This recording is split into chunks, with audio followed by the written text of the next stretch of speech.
If you have low eyelash growth, one medication that can help is Latisse. Here's what you need to know if you've been prescribed this medication. Latisse helps make eyelashes grow longer, thicker, and darker. It's a topical solution that you apply each night with the provided applicator.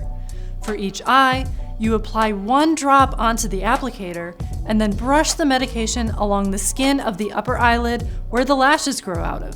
Only apply the drops with the provided applicators, and don't reuse them. Reusing applicators increases the risk of eye infection. Don't apply Latisse to the lower eyelashes or in the eye.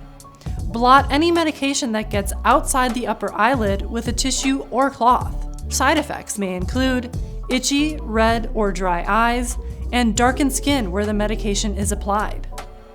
Don't be afraid to ask your pharmacist or prescriber about affordability. These days, there are many low-cost ways to get your medication.